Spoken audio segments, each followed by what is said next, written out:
ain't in. Use your powerful hand. That's what.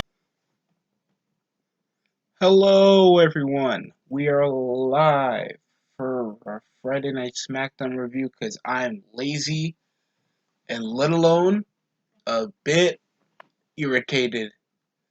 Because at this point in the video, I'm not going to bring up any names. All I know is my NFL New York Jets free agency update for 2019 2020 offseason has been removed due to community guidelines not hitting criteria for some apparent reason. Somehow they said consistency of spam that they brought up no example of.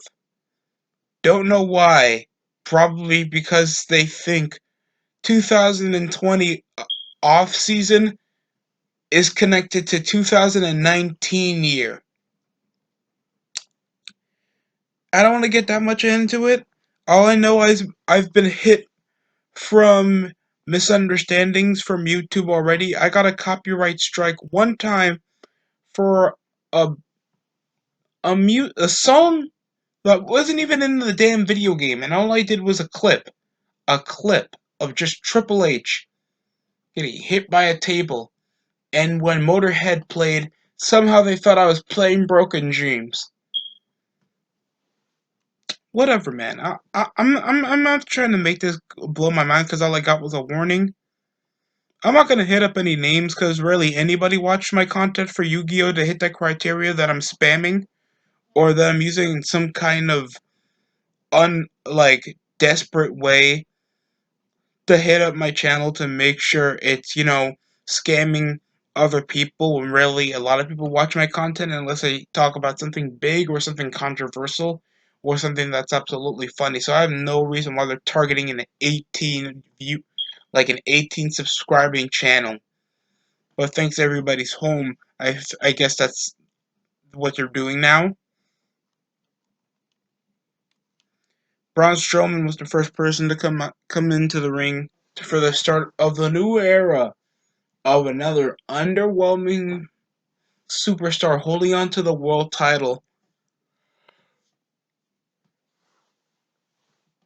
So he's a fighting champion. Michael Cole calling him the underdog against a man that's 50-something years old and could break his hip when he does another spear. It was obvious that Goldberg was going to put somebody over while we've been getting these rumors and most of the news that Goldberg wasn't planning to get either The Fiend or Braun Strowman over. And who wouldn't? This guy's been inconsistent since being on the main roster, becoming a single star back on Raw. After getting away from Bray, he made this ridiculous jobber streak when they just keep giving him local talent. And then that particularly made him a star when he kept going for the most hated guy. That's a babyface Roman Reigns that ended up biting him in the ass because there was nothing else into his character except he wasn't finished with you. And Roman Reigns was facing off Brock Lesnar for the world title while he was just stuck doing nothing except winning a tag team title with some kid. And that would be his first championship, won the main roster. And then he comes around doing the rest of this crap, winning a Saudi championship, feuding with midgets, and feuding with fucking Sami Zayn, doing nothing with his career. But finally, he's Universal Champion, the most unprestigious world championship in existence. That's been held the longest by men in their 40s and 50s than actual legitimate main roster talent that's been gifted the opportunity to hold the biggest prop in the show. So that's just coming for me. Shinsuke Nakamura comes off to interrupt Braun Strowman after just under a 5-minute countdown because Braun Strowman's I'm here to be Universal Champion. No one's gonna hear that for 10 minutes or anything, whatever. They're gonna waste time because I know they're gonna make promo short as hell unless you actually have speaking ability, like the Miz and Morrison from later in the night. Shinsuke Nakamura says, "Well, opportunity knocks." Knock, knock. You're supposed to say who is there. Where's Sami Zayn? What are you doing here, slave? You can't challenge for the title. It's just particularly weird, bro. I'm not trying to be rude or anything. Shinsuke still hasn't developed like a speaking ability because for majority of his singles run for the last several months, he held the Intercontinental title and he's done nothing. He didn't set up any promos. It was particularly Sami Zayn, and that's the weaker junction of just Sam of like. A person that can help you speak and a person that does not improve your speaking ability. Sami Zayn never feuded with Shinsuke Nakamura, coming around showing his monotone, feeling like he has like a tumor inside of him, but can speak Japanese fluently. And then it ended up with Cesaro coming with a sneak attack, failed by Braun Strowman striking him, and then uh, a roundhouse kick to the face, and then Nakamura walks away. And then, but earlier than that, Shinsuke challenged Braun for the main event on SmackDown. Like we haven't seen these matches before. Back when he was chasing the Intercontinental title, and he only held that belt for under a month. And now he's Universal Champion because Roman Reigns isn't here until probably this little problem clears up because Money in the Bank isn't until May 10th.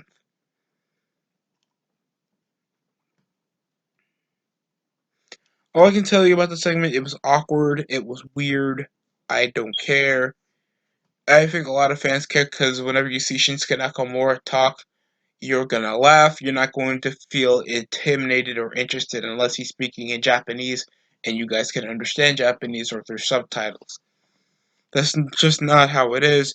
I know Nakamura's English is not his greatest strength. It's obviously more of his wrestling that speaks more than his words. And I don't know where Sami Zayn is at all after feuding with Daniel Bryan and Drew Gulak.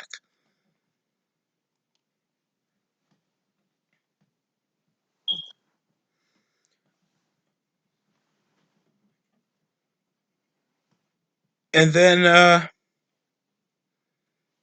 just what was Nikki Cross and Alexa Bliss? Listen, listen.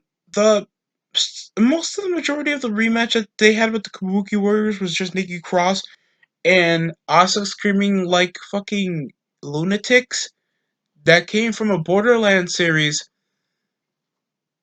and if you made them listen to Queen Ty, hey guys, it's hello followers, this is Queen Tyrene for like 20 minutes, and then you got Nikki Cross and Asuka.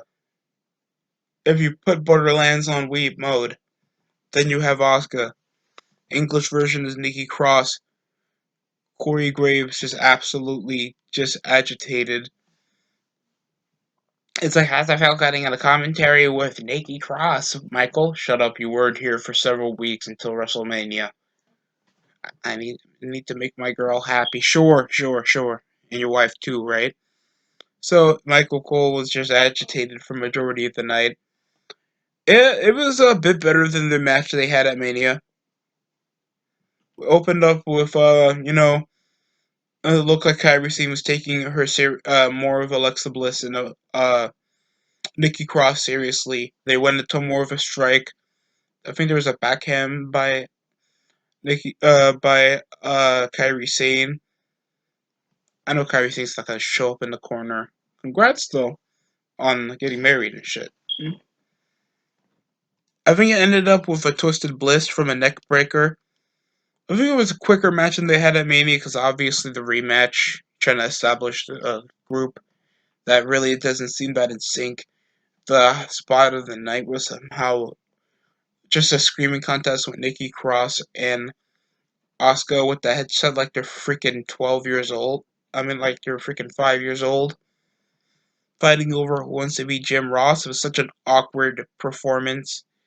And then it came with another awkward segment involving Dana Brooke and Carmella asking for a match for the tag team titles for no damn reason, even though haven't they lost twice in the month? They've never won a match since being a tag team or anything. Dana Brooke been in these awkward segments involving Elias, and then these matches. She was supposed to be in the Fatal 5-Way elimination match, but then got replaced by Naomi, and Carmella was like the like third to last one eliminated or something. Then they just awkwardly just asked while Nikki Cross was like, "Challenge accepted." It felt so awkward. It was so dumb and it was so weird, especially to women that haven't been treated like threats for a while. We forgot that Carmella even won the women's title, and she has no character other than she was associated with Enzo and Cass.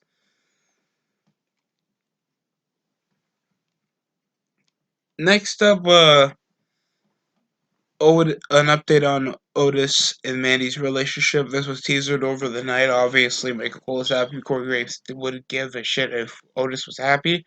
Obviously, because about relationships, Corey Graves makes himself pretty popular there for the wrong reasons. Sonya Deville is associating himself with Dolph Ziggler. We don't get more information why that she does and the benefits that she gets off Dolph Ziggler, even though she's gay. I don't get it. And then Ziggler off Tucker showing pictures of Otis still wearing a freaking sleeveless t-shirt, and it looks like he's looking at his girl way too long. He's like, we're getting a rematch right now. I don't even know how that's considered a DQ. The time when Ziggler zigzagged Tucker through the steel steps. We've seen many wrestlers get slammed through the steel steps or tossed to the steel steps. I can understand you tossing the steel steps at somebody. At least that's going to be considered as a weapon. Zigzag to the steel steps is not considered a DQ. People DDT people, men on chairs, and with the ref seeing, and they have never ever got considered a DQ. So that's kind of dumb. It ended up with a out of nowhere super kick after Tucker had a bit too much steam coming out of his head. He came out with belly to belly slams with lariats. Every time Ziggler was trying to get a comeback, Tucker was just a one step ahead until he came up for throwing his head over to the turnbuckle from a missing spear, and then a super kick out of nowhere. Ziggler just one ups Tucker again. So it looks like he's gonna be continuously feuding with the heavy machinery, and probably we're gonna teaser who else that guy is. The match was mediocre as you can get. It was a basic match. Tucker couldn't even get his comeuppance on Ziggler. Ziggler has no benefit other than you're just dating one of the hotter chicks on SmackDown. I don't even know why they're continuing this feud. What happened to his tag team partner Robert Roode? And that will be discovered right about never. Next up would be the dirt sheet. Of course, it's good news that they're SmackDown Tag Team Champions after the Triple Threat Ladder match from Sunday. It's good news that they were in the Buried Alive match. Found that entertaining.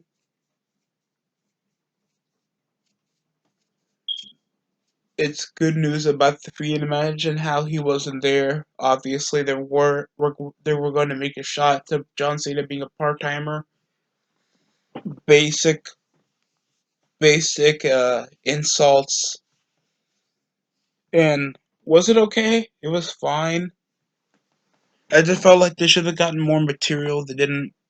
They did have the equivalent to epic rap battles of history. The time that when they were making their shots to the Hey Hey Ho Ho song and crap. This You can be like, oh, it's clever, it's funny, it's the equivalent of epic rap battle history. You can get clever at times, but it can get boring real quick. How the lines come out, and I think this is where they were getting their material from, making the basic thing about you're just a new version of Pee Wee Herman, and uh, your daddy's giving you a shot to be in the WWE. Like that was the most awkward, weirdest whitewash attempt. It was weird. I mean, it was an okay shot. It was just corny as hell. I think that was the plot of Miz and Morrison. And then Miz said he will not be medically cleared to compete because he's sick and nobody wants to die. And it came up with a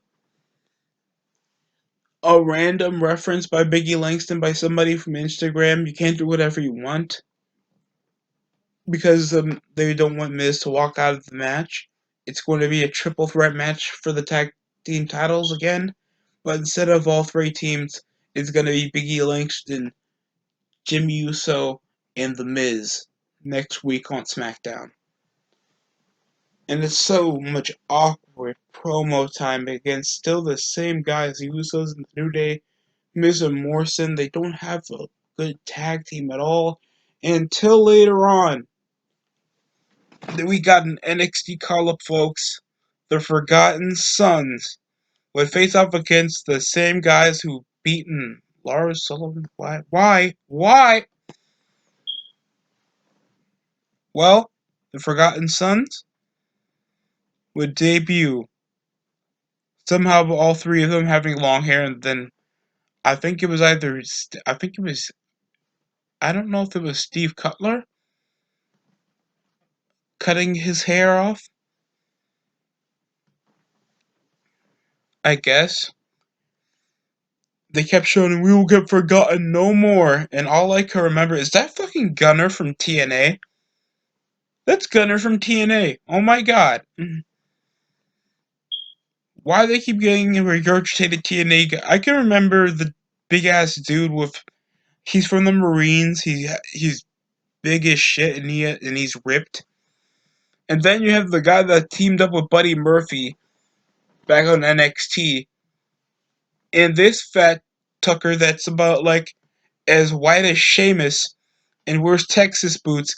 And all three of these guys been in some kind of southern movie that involved heinous acts involving a dead body. And the match was as such as they did some moves. Grand Metalik looked like he was performing some kind of, some ASMR or some shit like that. Because he was wearing a black everything and looking like he just raped some guy from AAA. The finish was a inverted DDT, a reverse DDT into a stomp to the chest. Now, you think that would be clever, it was dumb. First of all, if you wanted something, you could have just ripped off the Magic Killer except make it an elevated inverted DDT, but they didn't do anything like that. Do I feel like the Forgotten Sons have potential? They seem to be the equivalent of sanity. To the point of they have a weird forgettable name that felt like it was part of a terrible early 2000s rock band, and they have a gimmick of just we won't be forgotten anymore for no reason, even though they've been on the radar for quite a while. They have the most blandest characters, and the only person I see benefiting off this is Jackson Riker, because he's actually built like somebody that can kick your ass. I'm not saying that the two other guys are not that important. They just look weird. They're just weird, unlike Riker that looks like he can rip someone's head out of his body. Next up, we have Bayley and Sasha Banks celebrating that Bayley's a role model. They come around wearing pants that makes their butt look big. It's always Bayley wearing these skin tight fucking jeans. looking like she's an auntie from a different ethnicity that you thought of, and looking like a Vicky Guerrero took too much liposuction back in 2010, and Sasha Banks looked like one of them Shriek girls that you must have forgotten you fucked back in 11th or 12th grade. Then Tamina came out of nowhere, saying, "You didn't beat me. You were the first one eliminated. You came back for no reason. Weren't you like the sidekick of Nia Jax when you both were in the main roster? When you both were on Raw? What was the point of you coming back? I don't get it. And they still try to treat you like a threat because they need a monster on SmackDown. For some particular reason, people were trying to write off at least a storyline with you and Sasha Banks, teasing a fucking. Then you did a weird double turn that it came from Bayley leaving Sasha Banks behind, Sasha Banks literally helping Bayley retain the women's title. And then next week you did a match involving Sasha Banks, Bayley putting Sasha Banks to the fire again, having her face off against Tamina the next week on SmackDown. You've been in the show for how long? Hold me back, hold me back. You took it like you didn't beat bitches bigger than her. Or at least in more dangerous settings. You were in a Hell in a Cell match before. What makes you intimidated of Tamina? She was the first bitch eliminated in the match. Nobody remembered that she was a return in the Royal Rumble back this year. There is no threat of Tamina. You are a multi-time women's champion. What makes Tamina is more intimidating than any other female wrestler you face? Fucking Ronda Rousey with a broken arm and a sling is more intimidating than Tamina. And that's hard for me to say. Because all the stuff she was getting. Next up, Sheamus against some jobber. Elbow, he did the little five claps thing and ended with a bro kick. He kept looking at Corey Graves. So it looks like he's done feuding with Shorty G because Shorty G wouldn't be showing up. Probably because of the issue. Nearly any other wrestlers not coming up to see the show because of what's going on around the world. So that's understandable. Other than we haven't seen Sheamus in over a month. Other than we know Sheamus is on the roster, he still fits the gear that makes him feel like this is 2010, even though the dude's in his 40s now. And he still looks good. Just don't turn him babyface, I swear to God. The match was forgettable as it can get. For the last couple weeks, we've been getting these dumbass squash matches. I don't know why. We had 4 squash matches on Raw, and only like 1 squash match, like 3 squash matches on SmackDown. Like 2. And then an awkward segment, and then we have the freaking main event Shinsuke Nakamura for the umpteenth time against Braun Strowman for the nothing. It was just a random exhibition match. This wasn't a future shot for the world title. Sami Zayn didn't come out. There was nothing impressive except we know Bray Wyatt is still in the fray for a title opportunity since losing to Goldberg back in Super Showdown. And that kind of underwhelms me in some aspects that this match is going to be either awkward, weird if they have it come Money in the Bank, or anything at that because of how inconsistent WWE has been trying to make anybody seem strong on their main roster at all. It came from Ricochet challenging for the world title to him losing to fucking Riddick Moss. It's like Lars Sullivan again feuding with the Lucha House Party the last couple months ago, and then he beats somebody like Seth Rollins clean. Or he's technically on the SmackDown roster, so let's just say Daniel Bryan. It's inconsistent. It was shoulder tackle. Of course, Cesaro will get over the barricade because there's nobody there. So obviously the crowd is less of the issue.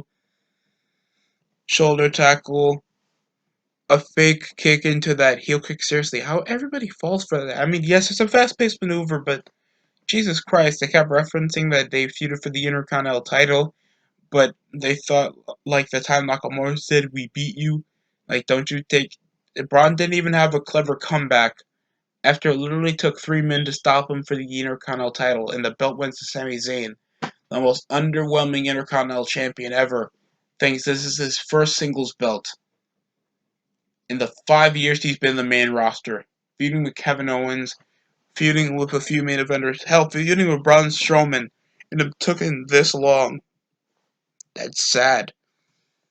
And he has a good promos. I just don't feel like he has that much of an interesting character to carry himself to be a good singles wrestler. And most of you people know it.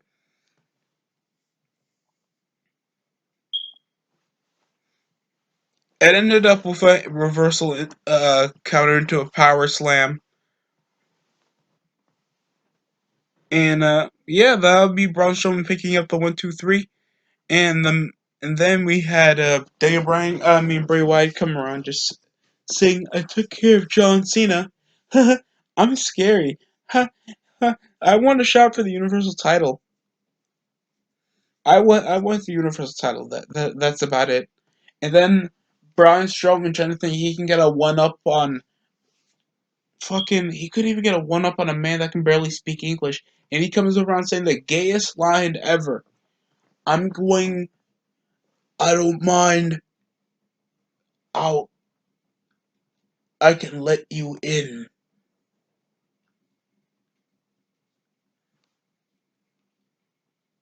What? If that isn't the most sus line of all time, I understand this is Braun Strowman trying to feel like I accept the Firefly Funhouse, or I'm not afraid of the Fiend, or just say you could have just ended the show like I can't wait for the Fiend so he could get these hands, something at least end a quote. Braun Strowman has no way to finishing a SmackDown or any type of show unless he's heel.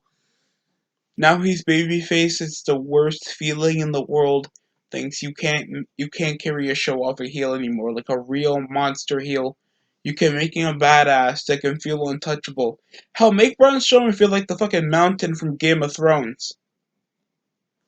Just an untouchable fucking beast that takes more than one person to beat him, or takes another giant, or like somebody that's more stronger than him to beat him, or something like that. That can make a threatening character. That can make a person valiant to be world champion. Now we have Braun Strowman going to be like, you're gonna get these hands every damn week.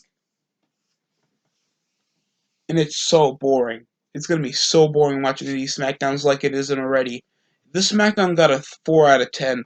This was a poor, mediocre SmackDown with the promo speaking more than the wrestling. And it was so boring.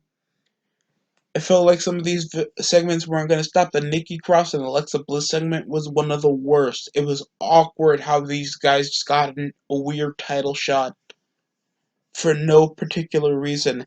Why wasn't Sami Zayn on SmackDown even though he showed up for almost every other week?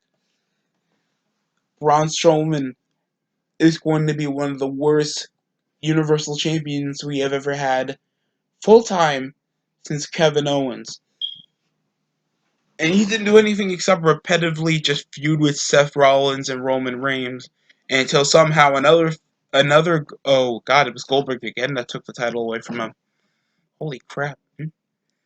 And Bray Wyatt's awkward segment really turning me off because we know Bray Wyatt already lost to an old dude, yet Braun Strowman finished him off in under 10 minutes. So what is that supposed to tell about Bray Wyatt? How is he going to be portrayed in the show? Or later speaking up to it other than he's going to do these weird vignettes or that you're going to make him spooky, scary skeletons and all that crap. And it's going to undermine him as he lost to a 50-year-old man in Saudi. I'm just saying, folks. that's practically it. This was a disappointing SmackDown. The majority of you guys already thought so. I've seen most of the videos and most of the opinions on the forums, and I share that same pain. Thanks for watching the DST show. Hopefully, I get my video back because I'm sure this is a huge misunderstanding. But that's it coming from me. Thanks for watching. Like, comment, and subscribe. My nigga!